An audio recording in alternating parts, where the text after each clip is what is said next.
are alive and well in many ways, and that's not going away. This is the North American Service broadcasting on 17.70, 15.42, 12.05. Now you will worship him together. What have you done to its eyes? You'll be the person eaten by the other voice. The next time you're frightened in the dark, don't scream. They are not what they claim to be. You're listening to Radio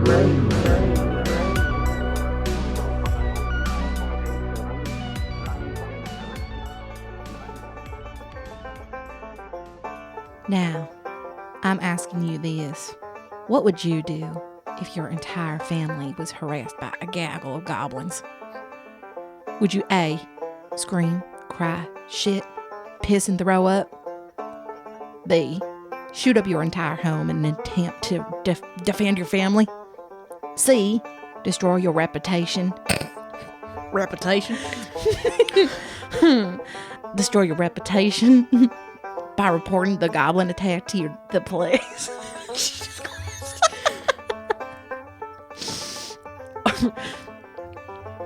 Okay. Or D, all the above. God damn it. I'm asking you questions. Oh, I was listening. No, you weren't. No, you weren't listening. B? B, shoot up your entire home in an attempt to defend your family? Yep. Ain't nothing more important than family. No. Oh. No, that is the wrong answer, because the real answer is D, all the above. Oh. Scream, cry, shit, piss, and throw up. Shoot up your entire home in an attempt to defend your family while destroying your reputation by reporting the goblin attack to the police. Because those goblins exist. I know what I saw. Oh my God. I know Who what are I you? saw. What happened to you? Well, allegedly, according to the Kentucky-raised Sutton family, goblins exist to them. And on the night of August 21st, 1955, the Sutton family farm fell under attack by these goblin gang. Goblin gang? Yeah. Oh my God. Where's the love?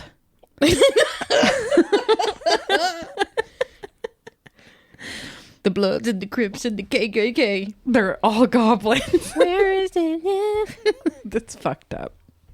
We were talking shit about Black Eyed Peas earlier, so that's not relevant, but it's relevant. Anyway. Okay, wait. Who are we? Welcome back to Radio Grave. Oh. We're a little off the rails. This has been a hard morning. My back hurts. My neck hurts. My neck, my back, my pussy, and my crack all hurt. And I don't know why. And I'm gay.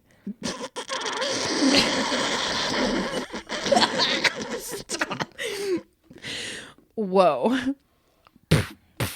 The gavel. The woe gavel. The woe gavel. I'm here with Amber. I'm here with Dom, the gay, and I'm, God, and I'm goblining out. I'm freaking out. You're Kentuckying. I'm Kentucky now. We had to like listen to Kentucky accent, which I didn't do, I don't think, very well. You did good. But I feel like I don't know. I've never been over there. So. Nor I. And sounds like I don't want to if there's goblins. No, I don't want to go anywhere where there's goblins. Actually, no, wait. I don't know why I said that. I love goblins. So I do want to go. Goblin. These nuts. Oh, fuck you, dude. I didn't do anything to you. I like goblins, but I know you like goblin these nuts. oh my God. Walked into a fucking I drove all the way over here, dude. I drove all the way over here. In the snow, in the ice. Yeah. Shitting, pissing, and crying. I got made fun of. And I'm going to keep doing it. I guess I'm feeling real angry today. But anyway. But yeah, if you don't already know, with this super confusing opening that we've had, welcome. This is Radio Grave Podcast. My name is Amber, and this is Dom. We are the hosts of Radio Grave Podcast. And today we are covering the Hopkinsville Kelly encounter, which is AKA the Kentucky Goblins. That's what I've been trying to say. These nuts? Is that what you just said? I thought I could do it back. Did you just say these nuts to me? Goblin these nuts? How could you even say that? This is my house. Goblins these nuts. Got some. Electric chair. Whoa. Oh my God. Are you doing the next part too? Let's get away from oral copulation. And before we can really get into the case, I think we have to understand what 1955 Kentucky was like. Because the cultural significance of this case in Kentucky is like wild as fuck. I don't know anything about the South, except for what I know about the South. So let's set the scene. In the 1950s, there had been significant diversity in economic growth in Kentucky. The chemical and automotive industry was quickly maturing, and this resulted in coal production decline and agricultural shifts. This led to rapid urban growth and a middle class expansion. The Servicemen's Readjustment Act of 1944 was implemented, and that provided benefits for World War II veterans and families. I'd never heard of this before, but I guess this specific act granted loans or even like money to families so that they could buy houses after World War II. So if you were a soldier and you came home and you had a wife and one on the way, they'd be like, here's a house. So like, love that for baby boomers. That's why they won't give it to anyone else. Literally.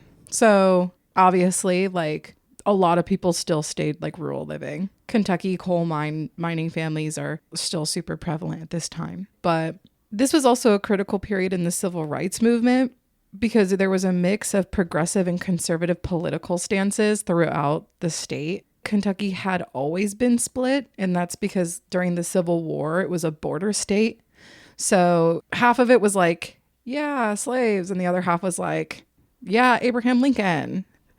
But it was still met with a lot of resistance. So culturally, the bluegrass state was changing.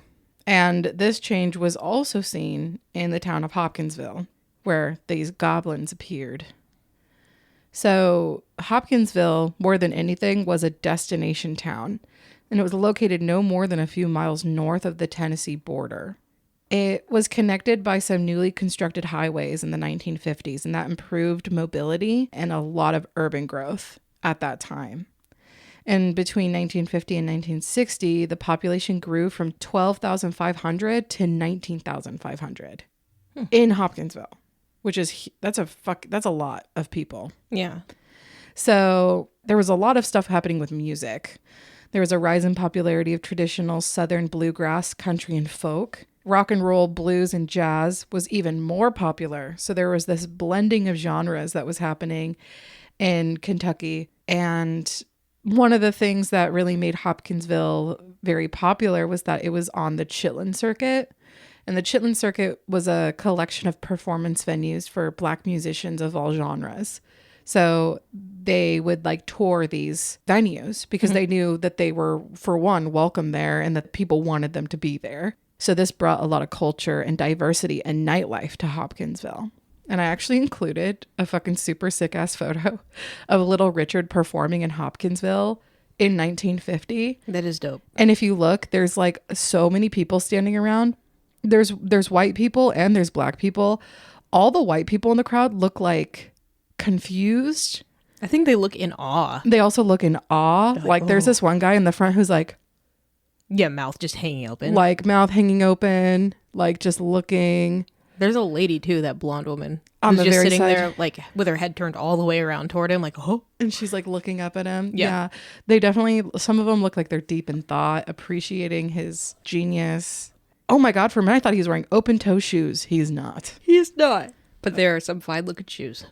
So while Hopkinsville was buzzing, the neighboring town of Kelly was still just a rural community of farmers and miners. The term town is pretty generous, as the population was only about 50 people. That's a rest stop. Yeah. Most of the community resided within the dense woodland and rolling hills which surrounded Kelly. Amongst these residents was Glennie Langford and her large-ass family. They were commonly referred to as the Suttons. The Suttons were a family of 10. First, there was Miss Glennie Langford, formerly Glennie Sutton.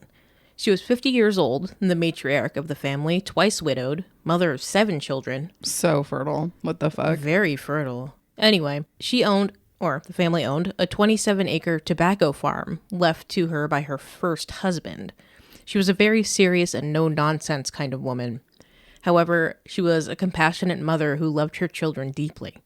She was very religious, a little strict, did not condone alcohol in her home, but she was the glue that kept the family together. Her first husband, Mr. Sutton, was deceased. He died from tuberculosis and was allegedly a huge asshole. It was sort of speculated in one of my sources that Mr. Sutton was a massive fucking drinker. Massive alcoholic.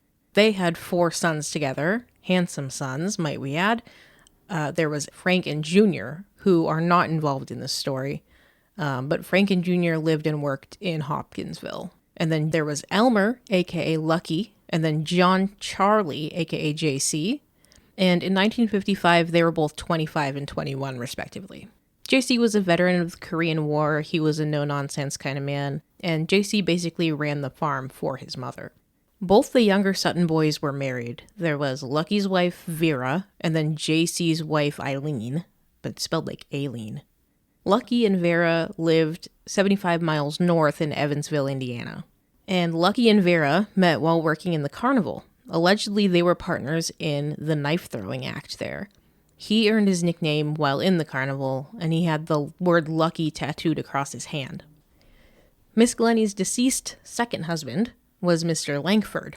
Mr. Langford's cause of death is unknown, but together they had 3 more children, and these were Lonnie, 12, Charlton, 10, and Mary, 7. On August 20th, 1955, Lucky decided to come home to Kelly for his 25th birthday. His birthday was a Thursday, which was a work day, so he decided to celebrate in Kelly the weekend before. So Saturday was the 20th and Sunday was the 21st, and then he would return to Evansville Monday morning for work, the 22nd. Lucky and Vera did not come alone, though. They invited their longtime family friends, a married couple named June and Billy Ray Taylor, and they were 18 and 21, respectively. Billy Ray and June were also in the carnival. June was sweet and good-natured, and Billy Ray was a jokester, but pleasant. And Lucky brought his hound dog as well. Ow! Ow! Kentucky hound dog. The trip wasn't bad. Kelly was about 75 miles south of Evansville, and it was not a long drive. It took about 2 hours, and they arrived around supper time. Miss Glennie was especially elated when Lucky and the others arrived. Although it was unplanned, Miss Glennie didn't care. She was just excited to make the best of their surprise visit. So the next day, August 21st, Lucky and the guys woke at dawn to go rabbit hunting, and the hound went with them. Do we know the hound's name? I don't think the hound has a name. The hound. The Hound of Hopkinsville. But so the guys went hunting, but everyone else went to church. So after hunting, Lucky visited his brothers in Hopkinsville, and everybody else went back to the farm. And then he came back to the farm around supper time. And it was a totally full house that night. In attendance for supper was obviously Miss Glennie and her 3 children, the ones that are all under 12. Mm-hmm. And then there was Lucky and Vera, Billy Ray and June Taylor, JC and Eileen. And then there was also another special guest, Eileen's brother, named O.P. Baker, and he was 32. And O.P. Baker often crashed at the Sutton farm on and off. I think he worked for JC on the tobacco farm every now and again. And then he also reported to jobs in Hopkinsville too. Don't know much more about him other than that. Okay. So there were 11 people there in total, 8 adults and 3 children. And 1,000 goblins. And 1,000 goblins. So after supper, the kids were playing and the men were shooting the shit and catching up. And Miss Glennie left to attend Sunday night church service. And even when she was gone at church, no one even dared to consume anything alcoholic, regardless of celebrating Lucky's birthday. Be like, hey, let's sneak some. It was just not the way. A relaxing game night with the family was the plan. So once Miss Glennie returned home, they'd all play cards. But unfortunately, that wasn't going to happen. Whoa. Oh my God. So around 7 p.m., Miss Glennie returned from church, and all 8 adults gathered around the table to play cards. And the house was still really fucking hot from the day's sun. And Billy Ray volunteered to fetch water from the well, and Lucky's hound followed him outside. Oh! And that night, the moon phase was waxing crescent, so there was basically no light at all, very little moonlight, so not great visibility. However, the stars were burning bright. As Billy Ray pulled the pail up from the well, he looked up to gaze at the stars. He's all pulling the rope. He's all, I love the stars. It's 1955. But suddenly, an oval-shaped object came into his view, shooting across the sky on a downward trajectory. Okay, so shooting down. Yeah, toward like the ground. it was going like across the sky, but it was like, I'm doing a hand motion. Yeah, and I see it. Yeah. It's like like downward, yeah. Yeah. It's not like going up. It's going like down. Thanks. Yeah, you're welcome. It was flying downward. Yes. And it was flying close enough to the round. It was flying close enough to the ground that he could see details of this oval. He said it was a glimmering, luminous silver, and it had a rainbow of farts trailing behind it. A what? A rainbow of farts? Okay. Yeah. And when it... No, it didn't make that sound. When it flew by, there was an audible whizzing or whooshing sound as it flew. So it was like... zoom, but it should have been like... but it wasn't. The rainbow farts sound different than the green farts. Okay. Yeah. So it sounds like... zero, I think. Like an alien sound, right? That's what they do. Billy Ray watched the oval disappear behind the tree line and into the trees of the Sutton property. But before the rainbow oval even made impact, he had nearly reached the back door. He fucking ran for his life. And Billy Ray burst through the screen door and everyone jumped in shock. And he was like, couldn't even say what he saw. But later on in the paper, he'd be quoted to say, oh God, I got to do the Kentucky accent. Okay, let me try. You got this. Twangy, right? I saw a bright. Like that. You do it. Do you want me to do it so that it's understandable, or just do it strong? Just do it strong. You sure? Because it's Yeah. I saw a bright color object straight across the sky and disappeared in the wood. It was unlike anything I ever seen before. See, that's not, you can't understand that. Yeah. So basically he said, I saw a bright, colorful object streak across the sky and disappear into the woods. It was unlike anything I'd ever seen before. Unlike anything I ever seen before. God damn it. So, trying to make sense of his claims, the family dismissed him. Miss Glennie theorized it was a shooting star. She's like, oh, you silly little dummy. That's a shooting star, fucking dumbass. In that August, there had actually been multiple meteor showers. But he was super adamant. He was like, no, it was not a star. That was not a fucking star. But the more he argued, the more Miss Glennie grew to be annoyed. In June, Billy Ray's wife began to cry. She's a very, very sensitive soul. When I say 10 out of the 11 were witnesses, she's the one who didn't witness because she was crying the whole time. Oh. I'm not even kidding. She was in fight or flight and she was in freeze. She was in all of them at once. She was in fetal freeze.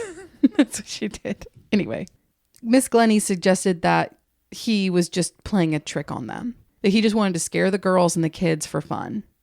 But Billy Ray was sweaty and pale and was arguing with her, telling her he had seen something strange and he knew what he saw and it wasn't a shooting star. And Lucky would say, you look like you've seen a ghost. And Billy Ray replied, I almost wish it had been a ghost. Lucky feared he had lost his goddamn mind. But Billy Ray begged him to believe him. It was then that his hound dog, who was still outside, abandoned. People treated dogs differently at this time. Yeah. They're like, you hunt, you live outside. I'll shoot you in the face if you get bit by a coyote. Yeah. Get rabies. Old Yeller, you know. I love that dog, but should we name him? The Hound.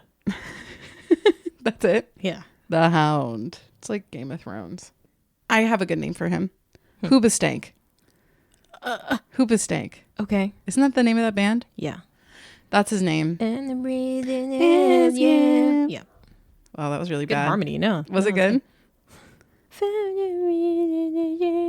Yeah. So Yeah. Hoobastank, the dog. That's his name now. Okay. Okay. So Hoobastank began to bark furiously, causing an uneasiness to fall over the room. Lucky knew he was a jokester, but not a liar. He said, "Take me out there and show me where it was you saw this thing." So upon opening the screen door, Hoobastank ran towards them from the dark. He was no longer barking, but yelping and cowering. He crawled under the deck to hide, and they shared a glance, and they walked towards the well. Poor doggy. I know. Billy Ray described again what he saw, and once again he was dismissed. Lucky told him it had definitely been a shooting star. And of course, Billy Ray would argue, "I know what a shooting star looks like." He was like so mad about Demonic. it. Okay, yeah, maybe not like that. No. I know what a shooting star looks like. That's what he sounds like. Billy Ray suggested that it had maybe been a flying saucer. He was like, it's not a shooting star, but maybe it was a flying saucer. And Lucky just stared at him and was like, "Dude, just forget it. Just stop. Let's go back inside and finish the card game." But before the men turned to walk back to the house, they suddenly saw something strange. In the woods was an anomalous yellow-green fart glow. Fart glow. Fart glow. So is this like a cloud? More just like a glow, honestly. Okay. And it was hovering and weaving amongst the trees, slowly approaching the house. They watched as the glow grew larger and larger. And as the glow reached the tree line, the men saw something beyond their comprehension. The name of this next chapter is funny. Is it not? It is. The name of the next chapter is It's Goblin Farm. They're gonna be goblin outside. That's true. That's true. Well, right before their eyes, enveloped within the glow, was a small figure gliding toward them. From afar, the men couldn't see too many details, but this is what they described. Okay, guys, listen carefully to this. Listen carefully to this description. Okay. Okay? It was humanoid in shape, 2.5 to 3.5 feet tall, but floating above the ground 6 to 8 inches. The color of the skin was unclear because it was overpowered by the glowing. However, the skin was shiny. It had a large bald head, 2 oversized glowing eyes, yellow in color with white rims. Like a car. Beep, beep, my friend. And the eyes were situated on the sides of the head. So like prey eyes, not predator. Yeah, like a chameleon. A chameleon. Like a chameleon. The men could not detect a mouth or nose, but it had huge bat-like ears with elongated dangling arms that were nearly touching the ground. Their legs also dangled but didn't move. And Ew. They're just floating. Yeah. The men watched as the figure lifted its hands up into the air, the universal gesture for surrender. Lucky and Billy Ray immediately ran back to the house, slamming the screen door behind them, which is funny because it's putting its hands up. Like, please, please. It literally it's okay. is like, putting his hands up. Yeah. Like, don't threaten me, demon. literally. So they go inside, and Lucky yells, We just saw something out there. I don't know what it is, but there's something out there. Oh my God, I'm blowing out the thing. it's good. Because you know he'd be blowing out the mic. He's blowing out something. Bullshit. He's blowing out bullshit out of his mouth. Oh, I think So- I saw it. Reactions to Lucky's claims were mixed. A few nervously laughed. Children looked concerned, and June just cried harder. Yeah, that's Sounds her like- whole personality. She's just gonna cry the whole time. Yeah. That's fair. That's me inside. All the time. Okay. Miss Glennie brushed him off.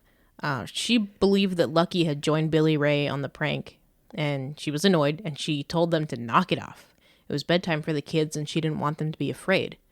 And she would say, Elmer, stop being silly. I imagine she's really old. I know she's not, but like, Elmer. She's blown out. Lucky yelled, you want to yell this? Sure. Lucky? Okay, Lucky yelled, Damn it, mama!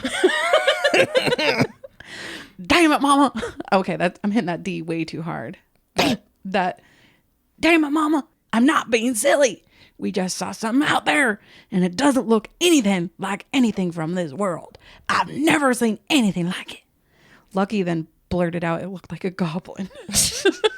I swear to God, there's a goblin outside. He said that it looked like a goblin. Got it. The room filled with stifled laughter. Fair enough. Miss Glennie persisted that it was a joke, and sent the kids away to prepare for bed.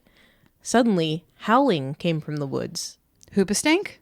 and Vera asked, Lucky, was that Stanky boy? Was that Hoops? Was that little boy Hoopy Stank? Where's your Hoopastank? Where's Hoops at? And Lucky replied, No, he's still under the house, and I don't blame him. and that was the last straw. Lucky couldn't take it anymore. He had to act. So he retrieved 2 guns, a 12-gauge shotgun, and a .22 hunting rifle, and collected all the ammo in the house. Billy Ray took the rifle, Lucky took the shotgun, and he ordered Billy Ray to guard the back door. Lucky was going to guard the front, and JC grabbed his own shotgun and joined Lucky. So there's a lot happening all at once right now. This event happens in succession very, very quickly. Mm-hmm. I just want to reiterate to everyone that they were all hanging out inside, playing cards. Billy Ray, the fun jokester, guest of the family, went outside. He saw a fucking UFO crash. He ran inside. He asked someone to come outside with him because he's freaked out. Lucky and him saw a being floating, surrendering, looking for help. They ran inside and they decided to get armed. Yeah. They're arming themselves to attack this surrendering being. I mean, I guess I don't blame him. And there's 11 fucking people in this house all running around. And it is a small fucking house. So I just want to reiterate, this is all happening all at once, but I need you to understand how many people were there, how small the house was, and how chaotic it is. And it gets like worse. If you enjoy our podcast, please rate, review, and consider becoming a patron by visiting patreon.com/radiograve. Your patronage and support helps us continue to make content for you. You can stay up to date with us by following our Instagram account at Radio Grave Podcast, and be sure to tell all your spooky friends about us too. Thanks for listening. Now back to the show.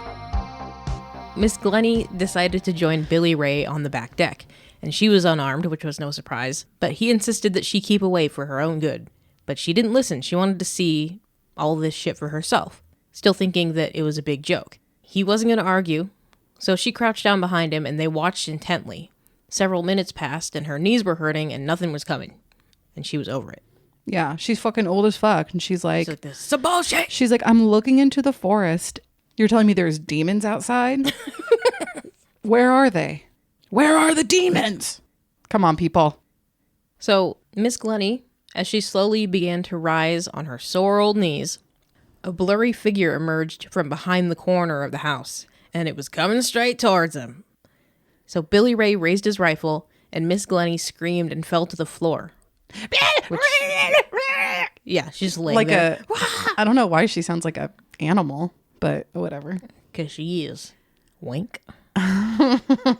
She's an animal. How do you think she had all those kids? Yeah, that's right. Gorilla gripping, fucking. She's spinning on that thing. Gobrilla. Oh, Gobrilla. Goblin those. Goblin grip. She's a gobbler, you know what I mean? On nuts, to be clear. On nuts, yes. Like fellatio. Oh, yeah. Oral copulation. Oral sex, yeah. Yes. Yeah, that thing, yeah. Okay. So she screamed and fell to the floor. Everyone raced to the back porch because she's screaming. And that includes the kids. They jumped out of bed, frightened. And the goblin started to flee, probably freaked out by all the commotion and the chaos. and it floated away back into the dark. So Billy Ray, distracted, he had no time to shoot. Right. It's all... They're floating. They don't scamper like... Like puppets floating around. Yes. Yeah. That's literally the best way to describe it. They're glowing puppets, and they're trying to surrender. So this sudden close encounter yielded more physical details of the being, since, you know, it's coming at them. Everyone sees them in the close-up. Billy Ray would say it was a gunmetal gray. The skin looked metallic and somewhat reflective. They were neither smooth nor textured and had no body hair. The ears were leathery, but the body wasn't. It had a wide slit-like mouth with the top lip tucked under the bottom, so kind of like an underbite looking. Yeah. Kind of cute, but... I would like to draw a picture. They sound cute. We'll draw a picture. Okay. It had no neck at all, but sloped shoulders, long webbed fingers with nails like claws, You. a svelte upper body with visible muscles. That was like a detail that people like... I feel like they wanted... Did people use the word svelte? No, I used the word svelte because so many different sources were like, you could see the muscles under the skin. They were muscular, but it was subtle. And like, I'm like, okay, girl, just say that they're svelte. Like literally, like just say that they're naturally svelte. Okay. Like they said that they could see pecs and like a 6-pack, but they're not going to fucking say that. Okay. Ripped, a little bit ripped. Okay. Visible muscles, svelte, lean. Sleeper bod. Okay. However, bad news for you. Below the waist, no sex organs. No nuts to gobble, dude. No gobbles. And the legs were spindly and stick-like. The weirdest detail of all is the feet were flat and circular, the appearance closely resembling suction cups. Like little flat, like what is it called? The plumber? What is that called? Plunger? Oh, plunger? They got plunger feet? Yeah. Aw. Isn't that funny? Yeah. Get one of those just stomping your toilet when it's all clogged up. And they're not like suctioning on anything. They're Yeah, just because they're floating. because they're floating, but it's just a little flat disc Little suction fangs. cups. Yeah, it's just fucking That's weird. no nails, no toes, just Could be a nubbin. I don't know. Like it's that was like one of the things where people were like, well, if it wasn't real, then why would they have suction cups for feet? Riddle me this. Suction cups for feet? No one would make that up. Later on, Billy Ray described a few details the others did not notice, but he did. And that was a small pointy nose and little antenna that he called feelers. He's Like a I don't know, bug. they got a little tiny nose, they got feelers. You know, feelers up on their head. So, back to the story. Lucky swooped his mother into his arms. He said, Mama! Mama! We gotta go! Literally. So he scooped his mom into his arms, ran inside, and everyone huddled around in confusion. Miss Glennie cried out, I saw it! I saw it! I saw it! I saw it! Like that. Yeah, exactly like that. Suddenly, a shot rang out from the front of the house, and it was JC. He was shooting. You know what I'll do is I'll add sound effects of shooting guns throughout this because that Just would the be whole time? so fucking wild. Oh my God, that's so funny. I'm going to do that. So it was JC. He's shooting. JC called out. You want to do JC's voice or should I? I'll do JC. Yeah. Okay. We should have assigned roles. I'm doing Lucky And Mama. and Mama. And you're doing JC And Billy Ray. and Billy Ray. Okay. Okay. Billy Ray Cyrus. He's like, don't break my balls, my achy breaky balls. I don't think these goblins understand. You gotta be gentle with my balls. Don't use your nails, only hands. This is so funny. Dude, fuck Billy Ray Cyrus. Yeah, he's a cunt. He's a fucking cunt. You hear that, Billy Ray? Yeah, you hear that, Billy Ray? Fucking bitch. You can gobble on these nuts, fucking gobbler. Nut gobbler. Fucking gobbler. I'm glad you finally found yourself. You finally know who you are. So come and gobble these, bitch. Damn. True. Yeah. Okay. Big is true. Not Big- big if true. Big is true. Big is true. Okay. So JC called out. I saw something. It was looking in at us. Can you do it with more shock and fear? I saw something. It was looking in at us. Allegedly. Amongst the chaos, JC had turned around towards the front door, and suddenly a goblin was in plain view. It was on the front deck, and it was squishing its face into the screen door. Like, trying to look in, yeah. Like fucking Sasquatch pressing its face up against the truck the truck window. yeah. This is like, again, fucking Twilight Zone. There's something on the wing. Squishing its face up against the fucking screen like a fucking freak of nature. No, obviously. I personally think it was like, what's in there? What's going on? It's looking inside. I literally wrote, scary in parentheses next to that. And I'm like, oh. So, like, obviously, without hesitation, JC shot at this being, shot through the screen door. But upon impact, a metallic sound rang out. And later on, they described that it was similar to the sound of shooting a metal bucket for target practice. Weird. Yeah. Okay. Even weirder, the goblin flipped backwards into the dark gracefully, like an acrobat. Fucking handsome Squidward. I'm not like that's literally what it did. And then it just rolled into the dark. Okay. So they had just seen a goblin at the back of the house, and then there was one in the front, which means that there was more than one goblin. There were two. At least two. So Billy Ray and Lucky ran outside the blasted screen door. Billy Ray walked to the edge of the deck, and he scanned the yard for movement. He was like, scanning perimeter. Yeah. Like scanning perimeter. And the most fucked up thing happened to him because suddenly a goblin arm came down from the overhang of the roof. It just went like, think of like signs, like, you know? over the edge of the roof. Yes, like there was like an down overhang. Yeah, there was like a deck overhang, and then all of a sudden a goblin arm like comes down and is like grabbing at him. And it was like, wow. Dude, my cat does that shit. Goblin on the roof. That's what I wrote. Goblin on the roof. Its claws, fingers. Its clawed. Why can I say that? Its clawed fingers swiped at Billy Ray. It looked like a failed attempt to grab his luscious hair. Was it luscious? I think it was. Okay.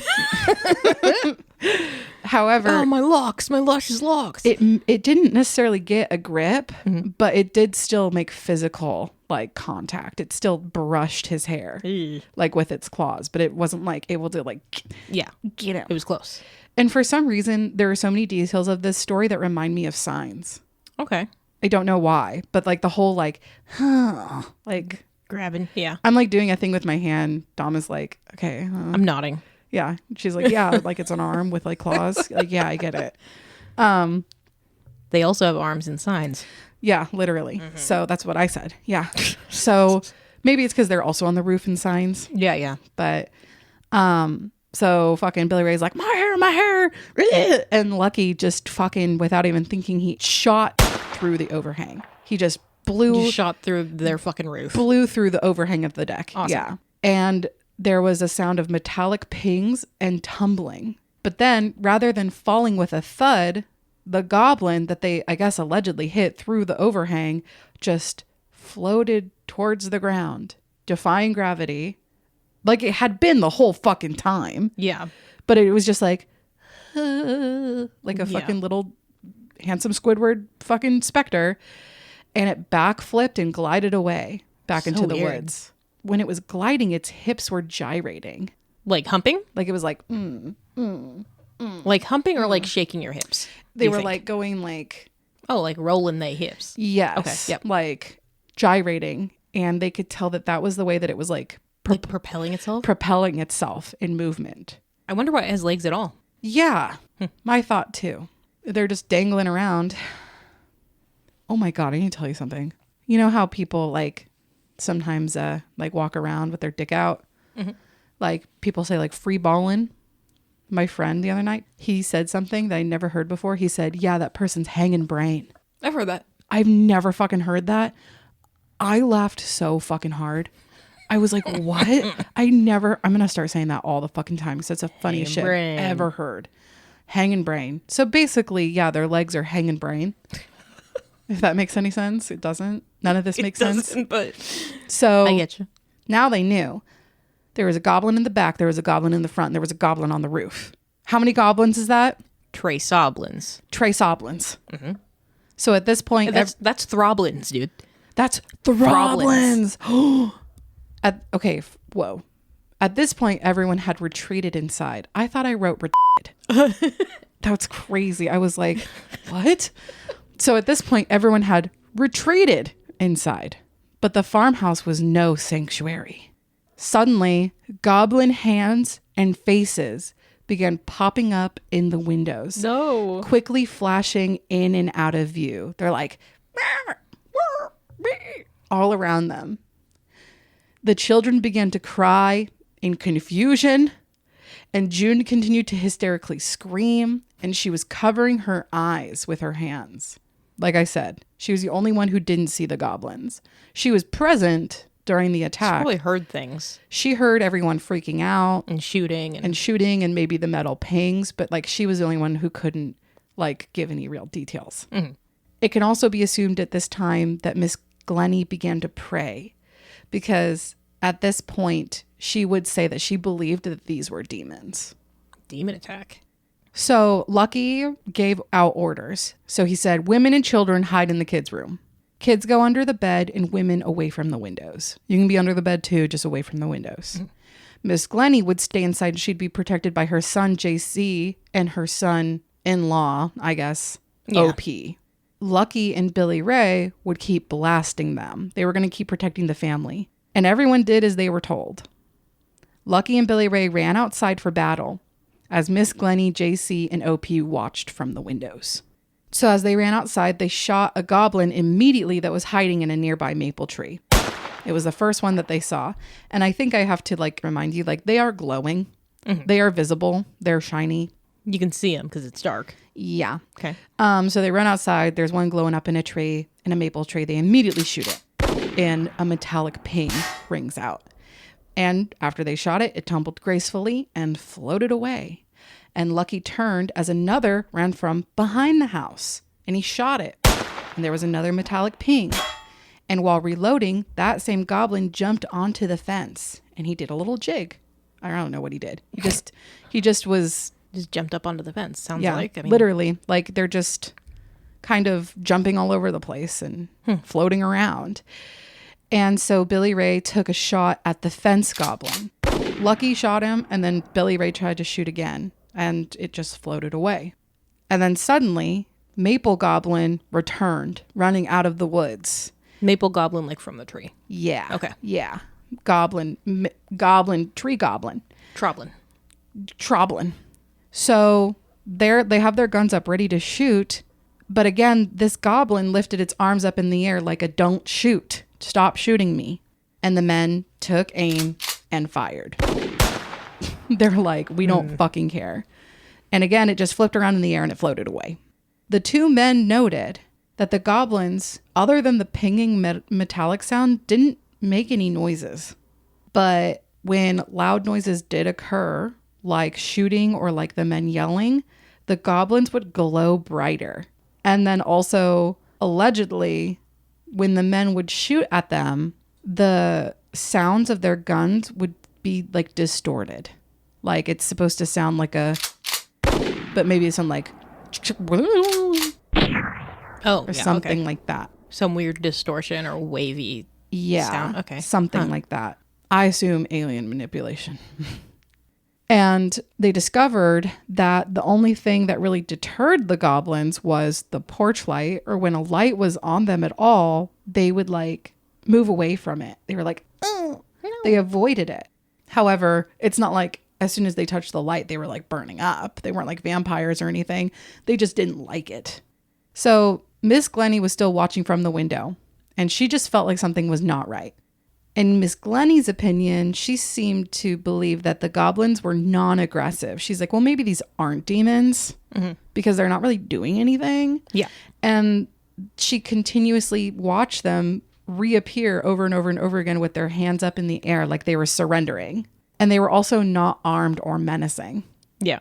Miss Glennie would call out, Elmer, I don't think they're trying to hurt us. Maybe they can just Maybe they just need help. And Lucky replied, Mama, I don't know what these things are, and I'm not getting close enough to them to find out.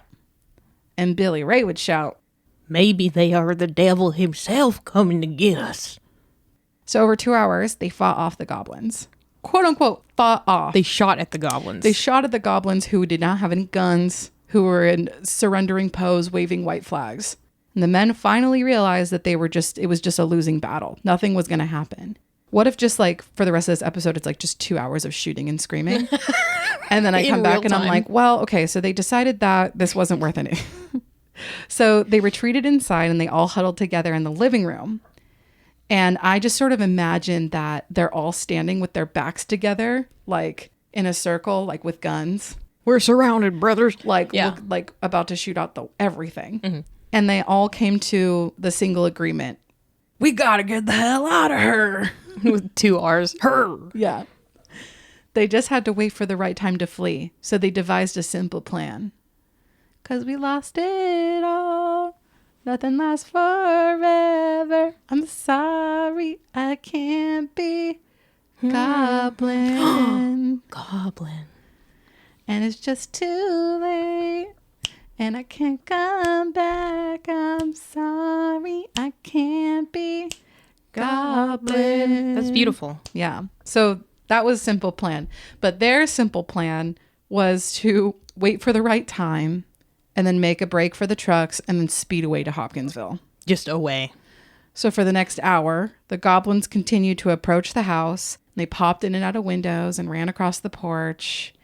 And strangely, they said that they began to scuttle on the roof. Scuttling. Yeah. Which is weird because they only have claws on their hands. So like, and they're floating. So what are they doing? Scuttling. Regardless, the men just kept shooting. Like, they were not holding back. The shooting is just becoming more reckless. I think that they're just becoming desperate. They were just like, we just have to fucking fight them off until we can leave. They shot through everything. They blasted out every window, destroyed the screen doors, shot through the walls. They even shot through the ceiling. The bullets whizzed across the room. They nearly missed each other. Miss Glennie and OP eventually had to take cover because they were the only ones who didn't have guns. Mm-hmm. So eventually they took cover because they were like, we're going to just end up being a casualty in this crossfire because it was just becoming so reckless. The men finally accepted that it was a losing battle. They couldn't wait any longer for their simple plan to work. So they just fucking grabbed everyone and ran. How could this happen to me? Made my mistakes. Yeah, that's what was playing. Yeah. Slow-mo running. And the goblins are like behind them with their hands up. They're like, don't shoot. Please. Yeah. They're praying. They're like, please, please. Please, Goblin God. Don't shoot. Yeah, literally. So all 11 of them piled into 2 trucks. Jesus Christ. And they skidded down the dirt road and they traveled 8 miles to Hopkinsville. And it was nearly 11 p.m. when they arrived at the sheriff's office. And there was only one officer on duty. Just one simple Hopkinsville, Kentucky cop. I imagine he's like, has his feet up on the desk. Yep. But like at the most crazy angle. Like he's that much relaxed. Oh, he's chilling. 11 chilling. 11 o'clock on a Sunday night is like 4 a.m. There's nothing going on, yeah. Yeah. So, whatever. The entire family of 11 stormed into the building. They were shouting and blubbering. And at first, this cop was not convinced. He had like just gotten woken up out of his sleep. He's like drooling. He's like, he like grabs his gun. He like starts shooting them. Like he's like, it's not his fault. He was really afraid. He was like scared. Like he like didn't know what was going on. And like, that's why he like didn't go to jail. Like, that's why like when he went to court, he said he was afraid. And then they were like, well, that makes sense. People get afraid. So like, you don't have to go to jail for killing 11 people, 3 children, 8 adults. But you know, anyway, so he didn't do that thing. But he was like, okay, like explain what happened. And they were like, there were goblins. And he was like, goblins are stupid. Like, what are you doing here? And after talking to them more, eventually he kind of changed his mind because the Suttons showed genuine fear. So the officer took Billy Ray's pulse and it was 140 a minute, which is twice the average. Mm-hmm. And also, like, they were all sweating profusely and super pale. And, like, some of them were hysterical. June was still hysterical. The children were crying too. And their consistent testimonies seemed all too real. He knew that he knew they weren't pulling his leg. So he called his superior, which was Chief Russell Greenwell. And upon Chief Russell Greenwell's arrival, he listened to the Suttons' story with earnest, because Chief Greenwell had seen one of them UFOs before too. Goblins is real. Goblins? Them UFOs is goblin foes.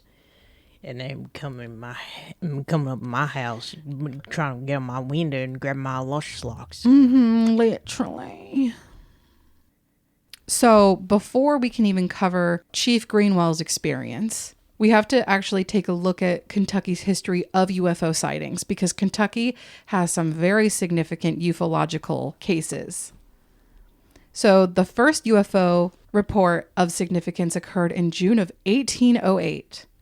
An unnamed family was traveling west through the state when they all witnessed an object in the sky, and they said the object fell down to the earth. They were filled with total fear, believing it was an ominous sign from God. And upon searching where the object fell, they found a barren, burnt circle, but no craft. And several decades to follow, nothing grew in the circle. It was just like a barren little circle, like Hoya Baciu, like a little mini Hoya Baciu, which is like a forest in Eastern Europe that nothing grows, whatever. So another UFO sighting occurred on January 7th, 1948. And this sighting actually ended in tragedy when a 24-year-old pilot lost his life in pursuit of this UFO. This UFO was spotted near Madisonville by civilians.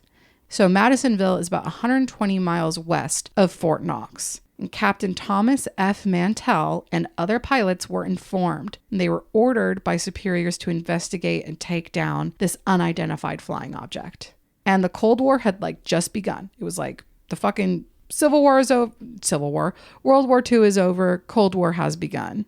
They're like, it's communist. So it was taken very seriously. And they were like, it is a threat. So upon arrival, Mantell spotted the UFO and he approached, and he described it as metallic and, quote, tremendous in size. A chase ensued, and he ascended to an unsafe altitude. His wingmen turned back, knowing the dangers of the lack of oxygen, but Mantell disregarded additional orders to level his altitude and returned to Fort Knox. He followed for only 65 miles before blacking out, losing control of his plane, and he crashed and died just outside of Franklin, Kentucky. And Franklin is about 55 miles west of Hopkinsville. Very close. So due to the strange circumstances of Thomas's death, the incident ended up being heavily publicized, and details of the UFO were not left out. Decades later, the United States Air Force claimed Captain Thomas Mantell died chasing a skyhook balloon, not an enemy aircraft or a UFO. But that is an even stranger claim, because what exactly is a skyhook balloon? Skyhook balloons were developed in the late 1940s, and they were historically groundbreaking in their functionality because they were used for atmospheric research, specifically at very high altitudes. The first successful skyhook balloon was launched in 1947, and on this mission, it traveled to an altitude of about 100,000 feet, and it collected highly specialized information and photographs. And this mission led to discoveries that cosmic rays had elements of high-energy atomic nuclei. So why is this important? Well, very high atomic nuclei are unstable, and they decay over time and emit radiation. Heavy nuclei can undergo nuclear fission, which is the splitting into smaller nuclei, blah, blah, blah, blah, blah. This is like the same with elements like uranium and plutonium and thorium. So, we get the deal. It's like fucking like for nuclear science. In 1948, Project Churchy was launched, and this project's specific goal was to collect data on cosmic rays. It's self-explanatory why, but allegedly more skyhook balloons were released for this project. There was no real information on where they were released other than, quote, the Arctic and the ocean. So, so basically, after the FOIA release of Project Blue Book, Mantell's crash was documented to be an accident, mistaken identity of a skyhook balloon, not a UFO. Reasoning was the lack of knowledge at the time. Project Churchy was documented as top secret, and Mantell would have been clueless to what he was seeing. But there are also other details that don't add up other than there being no reason of why there would be a skyhook balloon over Kentucky. And the simplest thing other than that is that skyhook balloons are not tremendous in size and they're not metallic. Let's look at the facts. Skyhook balloons can only travel 125 miles per hour, and they also only generally ascend upwards. And it's unclear if they are even able to travel horizontally. They are not tremendous in size whatsoever, and they're usually only about 100 feet long, shaped like a skinny upside-down teardrop, and they only weigh about 200 pounds. Mantell was piloting an F-51D Mustang fucking plane, which has the ability to travel 500 miles per hour, is 32 feet long, 37-foot wingspan, around 12,000 pounds. So Mantell pursued this balloon specifically for 65 miles, but was unable to overtake it. This partially plastic balloon. Yeah. Sometimes sounds like the balloon was pretty smart. Sometimes 125 miles is like really fast. Yeah. Sometimes 125 is faster than 500. Yeah. Okay. Damn. I don't know why you... Sometimes 200 pounds is more than 12,000 pounds. That's what I'm saying. So, I mean, it's just like fucking like whatever. It's just a weird fucking lie. Anyways, moving forward, that's a super famous case with Mantell dying and crashing and dying because he was chasing a skyhook balloon that wasn't real. The most relevant Kentucky UFO sighting leading up to the Sutton's ET Goblin encounter occurred 3 years prior, and this was Chief Russell Greenwell's sighting. In 1952, Chief Greenwell was on his way to Kentucky Lake to visit his sisters. It was the middle of the day, and he was driving down the highway, most likely Highway 68, because he was driving very close to the water, and he saw something unusual in the sky, and he pulled over, and other motorists did the same. Chief Greenwell, as well as about 75 other motorists, stopped to watch a UFO floating above Kentucky Lake. That's a lot of people seeing it. Yeah, in 1952. Yeah. They described it as oval, silver, silent, and still. And it hovered over the water for nearly 30 minutes, and eventually it shot into the sky at incredible speed. The sighting was heavily publicized. 75 witnesses, some very accredited, could not pull off this hoax. It was just not a lie. And the locals were terrified by this incident, not necessarily curious. And the experience itself turned Chief Greenwell into a believer of UFOs.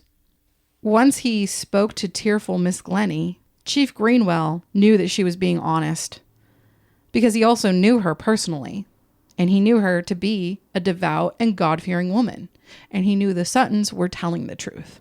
Chief Greenwell wanted her, I think, maybe. Really? That would be crazy. I don't know, maybe. He's like, damn, I don't believe in aliens, but I will go. I'll go check it out for you, ma'am. Well, I mean, it's just the craziest fucking story ever. And he's just like, you know what? I've seen a UFO. I haven't seen what you've seen, but like, I've seen something weird. But like, you have no reason to lie. So Chief Greenwell, boner out, pointed at Miss Greenie.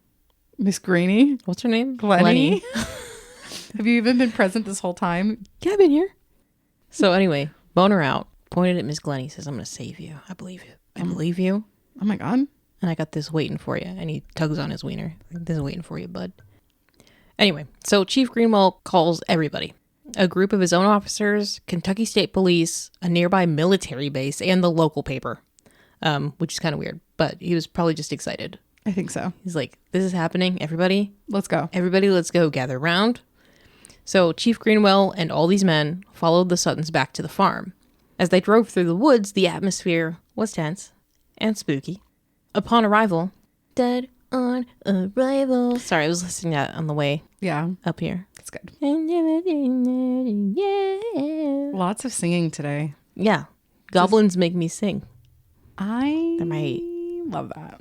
my kryptonite, my sing tonight, because I'm a sing tonight. Oh my God. Upon arrival, everyone was shocked by the chaotic scene that was left behind by Lucky, Billy Ray, and JC. The amount of damage was out of control. There were shotgun and rifle shells everywhere, bullet holes all over the house, all throughout the house. The windows were shot out, screen doors shot out, chunks of wood from the window frames was scattered, pure chaos. There wasn't evidence of animals either. There was no fur, no feathers, no blood, no bodies, nothing. However, 2 officers suddenly spotted a glow on the ground near the fence. It looked to be a substance. The substance, perhaps? 2024? Anyway, as they approached, the glow dissipated. Looking up close, there was nothing. But when they retreated, the glow reappeared. So it was impossible to collect the glowing substance at all. That's so strange, is it not? If you get close to it, yeah, it's just going to disappear. It just What the fuck? disappears. Yeah. More officials arrived on the scene shortly after. This included 4 military officers and multiple state troopers. Eventually, there were 16 officials on site in total. To the Sutton surprise, more people arrived who were not officials. There was a Hopkinsville reporter, a photographer and his wife, and 2 civilians, possibly their neighbors. Everyone puttered around, scanning the tree line, and suddenly, a ripping yowl echoed from the front porch. And Chief Greenwell would say, Oh, you want me to do it? "Sure, be the chief." Okay. Maybe he sounds like this. You never seen so many pistols unholstered in your life. Dang, Chiefy. I don't know. Thankfully, it was just a false alarm. It had only been a poor barn cat stepped on by an officer by accident. Everyone sighed with relief except the cat. It's all... And he's like, "You fucking stepped on me, bitch. Bitch." And then he bites the officer. So, the Suttons demanded a full-scale search. Miss Glennie refused to go back into the house, which, like, fair enough. What house is there to go back into at this point? There was no way her kids were going to be in more danger, and Chief Greenwell respected her wishes. Within the woods, there were obvious signs of damage to the trees from gunfire. The area where the UFO crashed was undisturbed, but there was no sign of any goblins, no sign of any animals at all. As the police, state troopers, and military personnel searched the woods, the reporters stepped in. They asked questions about the beings, details on the timeline, who was where, what they were doing. During this, photos were captured of the family telling their story. Allegedly, Lucky heard snickering from a few cops, poking fun at the furniture and damage to the house. Obviously, they didn't believe them, and it made him feel embarrassed and angry. Around 2 a.m., Chief Greenwell and the others returned. Their conclusion was there was nothing out there. Chief Greenwell still believed the Sutton story. They were so genuinely frightened. But by 2:15 a.m., everyone was gone. It's speculated that the military stayed behind in the woods, but that's not known. Oddly, after their departure, one officer told Chief Greenwell something in confidence. He claimed he saw something strange on his way to the farm that night. Allegedly, he saw what he called 2 balls of fire in the sky, like meteors. They were loud and sounded like artillery fire, traveling away from the farm. It was strange that no one else had heard or seen these meteors. Super fucking weird. And it's kind of weird that he's like, I'm going to wait to say something. I mean, I guess I get it. Well, I think in the moment when it happened, he heard him and he saw it and he looked around and no one else saw it. Yeah, so he's like brushing it off for the moment. And then after they leave, he's like, Chief, I did see something weird. This fucking weird artillery fire? Yeah. Besides all that, the Suttons were defeated, both physically and mentally exhausted. Miss Glennie quickly put the children to bed. June stayed with the children as well, and everyone else lay down for the night. The men had little ammunition left, but they still slept with their guns. Lucky posted himself in a chair beside his mother's bed. He's like, "Mama, I swear to God." Mom. And he had his gun across his lap, and he was ready to protect her, because he's a good son. He's a good boy. It didn't take long for Lucky to just pass out, though. But Miss Glennie could not shake her fear. She tossed and turned, closing her eyes for only a few minutes before opening them to peer around the room. It was 3:30 a.m. when Miss Glennie was surprised by a figure in her window. Goblins is back. The goblins is back. They returned. They're here. Miss Glennie screamed for Lucky. Lucky jumped into the air, juggling his shotgun, like cartoon style. And he yelled out, Mama, shoot that little man. Sorry, Lucky's yours, but I just... No, it's fine. Mama, I'm gonna shoot that little man. So Miss Glennie said no. She said, no, don't do it. She didn't want another window blown out. But Lucky didn't listen. He shot the goblin through the window, and it disappeared. And everyone woke up, and a second battle ensued, which is funny because they're like almost out of ammo. They're like, we're doing it again. Literally. And they battled.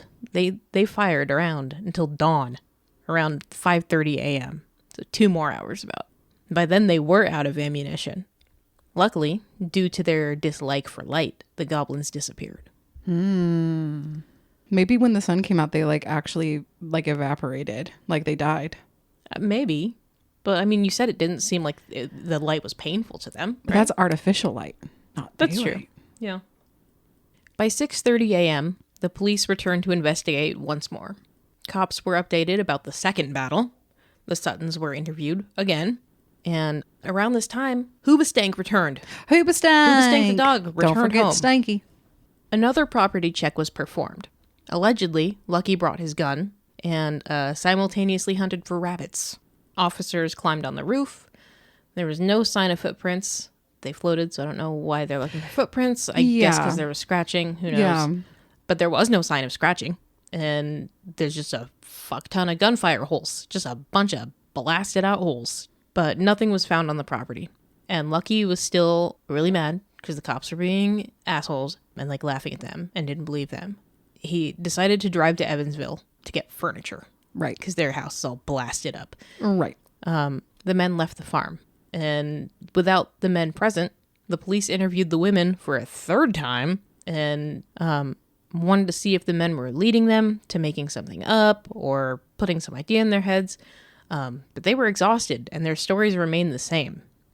June declared, I'll never speak of this again. I'm leaving Kentucky and never coming back. oh no. She's so frail. She is frail. She's crying. Yeah, she's 18. That's true. Yeah. However, the alien goblins would never return to the Sutton farm again. The goblin battle was over. But nothing could have prepared them for the following invasion of the press. By 8 a.m., a swarm of reporters arrived at the farm uninvited. Reporters spoke to the family and police, and photographers took pics of the aftermath, and neighbors rushed over to tell their 2 cents. But worst of all, looky-loos from the town loitered amongst them. Fucking looky-loos. Word spread quick as wildfire in the town. They were eager to see the goblins themselves. There's nothing to do. It's a Monday, 1955, whatever. And they walked the property, all these looky-loos, looking for clues, trying to find evidence or whatever. But what they really were doing is they were just walking around and they were picking up souvenirs off the ground. So basically like pieces of wood that were blown off of the house and glass and shotgun shells and shit like that. They're just taking these shits and like putting them in their pockets as souvenirs. Fuck. And then they also started to go inside of their house and they just started stealing shit from the Sutton's home just for more souvenirs. It's like the same thing that happened with Hinterkaifeck. Yeah. They're like, well, this family's dead now, so we're going to take their shit. Like, Your house is already blown up anyway. yeah, literally, they're like, well, this obviously looks like a condemned space. Nobody lives here anymore, so this shit is free. And like Glennie's like standing there like, why You're in what my are you fucking fucking house. doing? So the officers would make them leave, but they would like leave and then come back. Like they just didn't listen. Eventually, the men returned from Evansville with all the furniture and they chased everyone away except for the police. But some reporters did stay behind. And one of these reporters was a man named Bud Ledwith. And he was an up-and-coming host on a local radio station called WHOP, WHOP. Whop. He was a host on the WHOP. What honky? Oh, pussy. What? White honky old pussy. Or white honky odorous pubis. Ew. They wouldn't say pussy. No. I don't know what they'd say. Privates. Privates. What? Holy old privates. Holy. So he was actually, God damn it, he was genuinely a very thorough interviewer. He ended up separating all of the family and he spoke to them individually. And he also had them sketch pictures of the goblins. Hey, like, why don't you draw what you saw? And then they compared them all and they were all the same too. The only one that was a little bit different was Billy Ray's, right? Because remember, he said It had a nose. yeah. And the antenna. And who knows, maybe that one did have a nose and the others didn't. He also ended up interviewing a few neighbors. And some claimed that they heard gunfire reminiscent of a battle that night. Okay. But others claimed that they only heard some shooting. One said that they witnessed a cluster of 3 meteors that night, which is interesting when you think about the police officer talking about the artillery balls of fire. He had seen 2. Yeah. But basically, they all agreed that they heard screaming from the farm. And Ledwith also questioned the police. And they either believed it or they thought it was bullshit. Mm-hmm.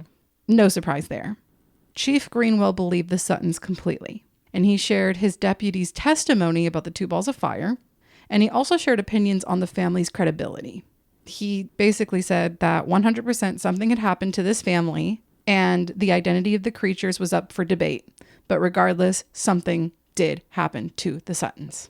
Whether it be goblins, aliens, monsters, demons, whatever. Because we must ask ourselves, why the fuck would someone completely destroy their house unless they were under the impression they were in danger? People are going to say for money, but we'll talk about how that's fucking stupid. So the next day, Lucky, Vera, Billy Ray, and June returned to Evansville. Lucky didn't want to leave, but he had to. Everyone had to return to work, and Jean needed to get the fuck out of Kentucky. Who? June. And June needed to get out of Kentucky. She had said that before. Upon arrival, they were bombarded by Indiana press. Miss Glennie and the others were left to rebuild the farm, but this would never come to fruition. The Suttons' initial forthcoming nature about the incident quickly resulted in mayhem. Within the week, the story of the, quote, Hopkinsville Little Green Men made national news. The attention was unbearable. Hundreds, possibly over 1,000 people invaded the property. Reporters, detectives, and more nosy looky-loo motherfuckers stealing shit out of the house. All of them showed up. Investigators combed the property night and day, and people were camped in their yard. The Suttons decided to start charging admittance to the farm. You know, fair enough. A few bucks to hang out, a little more to camp. They figured this would raise money to fix up the farm, but this didn't work. Too many people were coming and going, and it was too hard to keep track.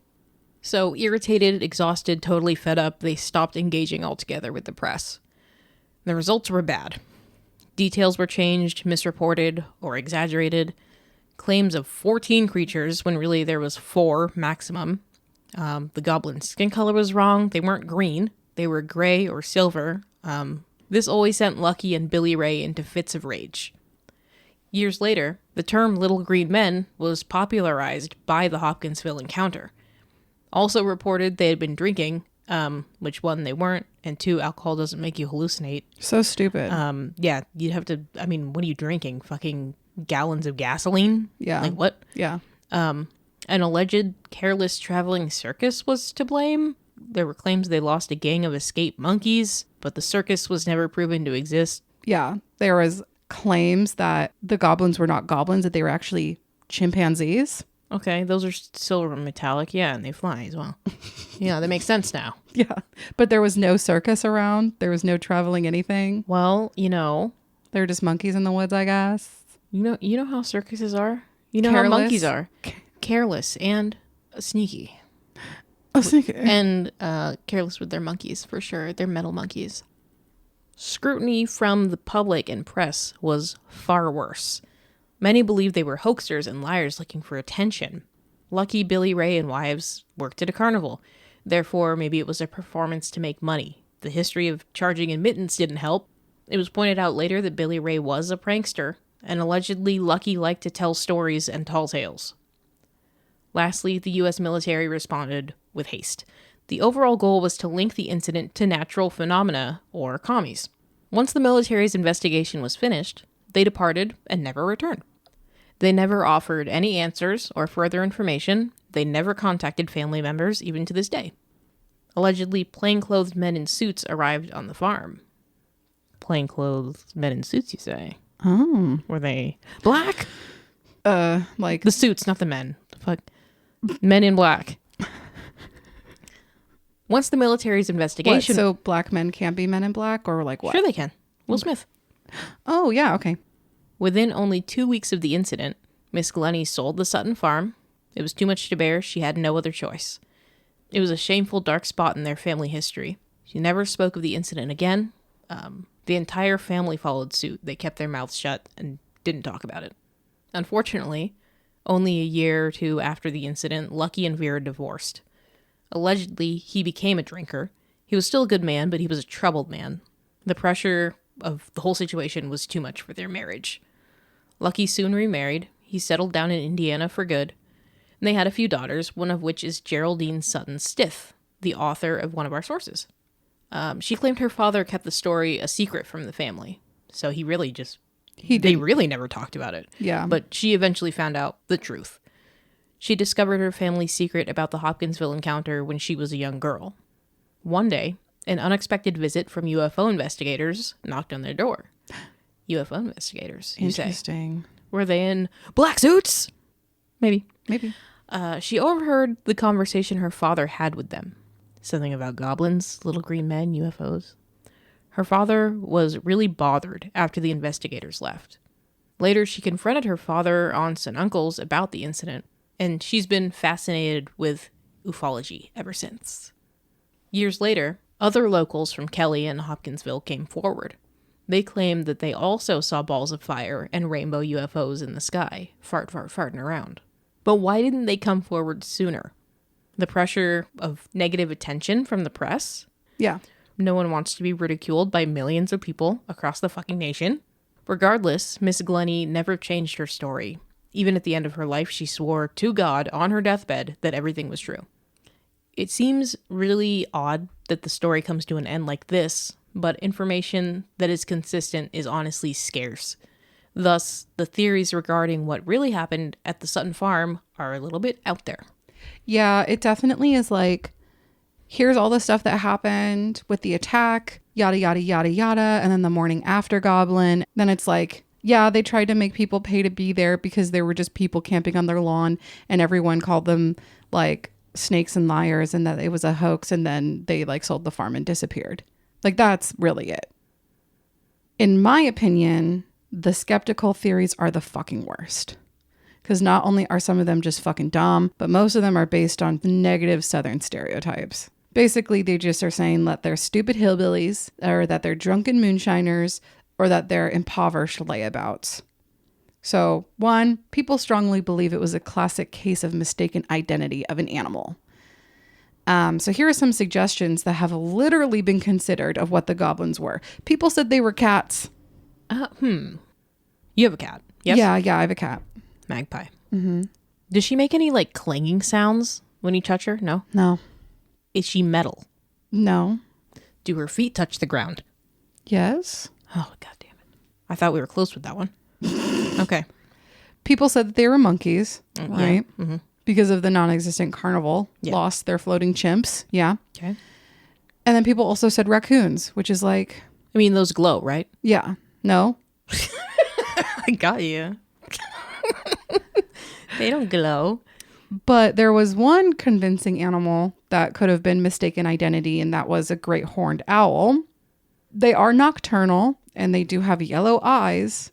They have large, pointy, quote, ears, which is like their feathers, the way they look. Yeah. They are similar in size, maybe. Oh, and they are able to fly through the air, and they are aggressive when they defend their nests. But while these characteristics align, there are twice as many that are incompatible. Owls aren't silver, shiny, smooth, and metallic. They have feathers, and the goblins were featherless, and they also were muscular and svelte. They also had obvious arms and dangling legs with suction cup feet. They were just floating The goblins had no flapping limbs. I mean, maybe the arms that they kept seeing going up, maybe that was an owl spreading his wings. Right. I think they thought like maybe the wings looked like the ears and then the feet were hanging down and those were the arms. And it's like, well, then what were the suction cups? They were the owl suction cups. It just is fucking stupid. Also, owls don't have leathery ears. They don't have slit mouths. They also don't make pings when they're shot. Yellow eyes without an iris. Like, the list goes on and on. Cats, raccoons, and chimps and owls. You can shoot them and they'll fucking die. They'll explode. That's true. Yeah. Like, no animal remains were present. Literally, one of those goblins was allegedly shot in the fucking face and it didn't die. It just goes, yeah, nothing happened. Like, there was no animals left behind. So were all 10 of the Suttons so fucking stupid that they couldn't tell the difference between a bird and a goblin or a monster? This was the 50s? 1955. Then they should have been able to tell. I mean, if you told me this was like 1604, maybe. then I would be like, oh, maybe. Yeah. Maybe they did think an owl was a yeah. demon. I mean, these are farming people. They've lived there live for with animals. generations. They've seen fucking on that property. owls. Yeah. So people like to say that maybe it was a hallucination caused by bad moonshine, that they were drunkards. They were moonshiners. This theory solely revolves around challenging the Suttons' dedication to sobriety. It contradicts initial police documentation. It contradicts initial press reports. It discredits locals in Kelly and Hopkinsville testimonies who say that they were not people who drank, that they were devout. Like, Miss Glennie had been at fucking church. And also when they went into the police station, they weren't drunk. There are all these things where people are just like, yeah, they just had bad moonshine and they hallucinated it all. Like, that's just fucking dumb. The kids were drunk on bad moonshine. Miss Glennie was out at church, just absolutely shit-faced. Just shit-faced at church. And No then one comes home and the children are just, like, even the 8-year-old or whatever, blackout. Fucked up. They're Oh my fucked up God. drunk, and then they all had the same hallucination. It was crazy. That makes sense. So the last skeptical theory is that they were a desperately poor family scamming the nation for profit. And I feel like this is like the worst one of all because this never works. This whole idea of like, yeah, I'll just come up with a story and then become famous and I'll make money off of it is like not fucking real. Mm-mm. When you think about it, the only people who profit off of things like this happening are people who are not directly related to it. Yeah, it's like journalists and photographers and people who decide to want to make movies off of things. Like, those are the people who get money and profit from it. Like we talked about in Clarita. Mm-hmm. Why the fuck would she make it up? Clarita never got anything out of being possessed. The only person who benefited from it was Lester Sumrall. Same thing with like when we talked about in the Sasquatch series, that one Indigenous journalist said that Indigenous people didn't talk about Sasquatch because they don't like to be called liars. Mm-hmm. But when J.W. Burns talked about it, he wasn't a liar. He made money off of it. Mm-hmm. So it's like one of those things where, you know, why would they make up all this shit to make money? Destroy their entire house to make money? It doesn't make any sense. People be like, well, they tried to charge people to come to their house. But at what cost? Yeah, and they didn't charge people for very long, it didn't seem like. They couldn't. Like they gave up like right away. They gave up. They literally sold the house in like 2 weeks. That was their livelihood. That was Glennie's first husband's farm. Mm-hmm. That was their tobacco farm. That's where they lived. That's where she raised her children. Yeah, the place that they lived and their only means of income doesn't really make sense. No, it doesn't make sense at all. None of the Suttons present that night are alive today. None of them left behind an inheritance for their children or grandchildren.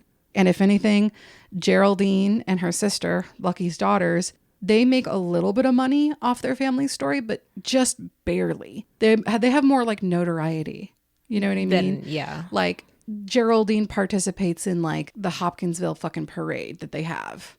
She goes and she's like, hi, like I'm Lucky's daughter. And that's like it. You know, she wrote her book, which is not very good. Okay. So just barely they make money off of it. So it's just a dumb argument. But is it an even dumber argument to say that like this did happen? Like, I don't know. So believers counter the skeptics with a few theories that are heavily mysterious. The first one being cave-dwelling terrestrials. Okay. This is the belief that the goblins were or are an undiscovered race of beings or animals from Earth. Humans have only explored 20% of the ocean, leaving 80% to be filled with mystery. Many make that same comparison to the natural cave systems and abandoned coal mines of Kentucky. In fact, Kentucky's Mammoth Cave is currently known to be the largest cave system in the world. It's huge. It's gigantic. Believed to be over 600 miles long, almost as long as my dick. Barely 400 miles have been explored. It's an established and protected national park, less than 100 miles east, as the crow flies, of Hopkinsville. Could the goblins be from the caves? Maybe. But what about the UFOs over Kentucky from only a few years before? Or the UFOs that were seen that same night? Yeah. Well, it's aliens, aka extraterrestrials. It's aliens. It's UFOs. It's what is it? UPs. UAPs. UAPs. UAPs. Oops. UAP. UAP. Extraterrestrials, by definition, are someone or something that is from somewhere outside of Earth, but within our universe. Within our universe. Extraterrestrial. So, this theory doesn't need much explaining. The UFO crashed or landed. Weird alien thingies appeared. They attempted to surrender, maybe? Yeah. SOS. Or they were friendly and they were trying to make contact, but they're getting shot at. They left eventually and never returned. So, although it's strange behavior for extraterrestrials, it can't be discounted. But the last theory. Ultra-terrestrials. Now, ultra-terrestrial is defined as someone or something that exists and is from beyond our Earth universe dimension. A good example would be Sam the Sandown Clown from season 1. He's believed to be an interdimensional being, thus ultra-terrestrial. So without getting woo-woo about it, it's a relatively new school of thought. The theory that aliens travel through portals is still being heavily dissected. In our Valentine's Day series, we will touch on portal travel. A lot. We will touch tips as well. Boink. Boink. Is it possible that the goblins were from a different dimension? The equivalent of humans in their own time and place? I don't fucking know. Who fucking knows? I don't. Maybe. Maybe. What do you think? Aliens. Yeah, you think extraterrestrial? Yeah. Yeah. I think ultra terrestrial. No, actually, Why? I think cats. Oh. Yeah, I mean, I just saw your cat came in a few minutes ago and I was like, Goblin. Literally. Tried to shoot her. Literally. It just pinged off. Oh my God. Sorry. I didn't want to tell you that, but I thought you heard it. And I was like, oh, that's just a cat. What do you actually think though? Ultra terrestrial? I'm an ultra terrestrial Why? person. What makes that distinction for you?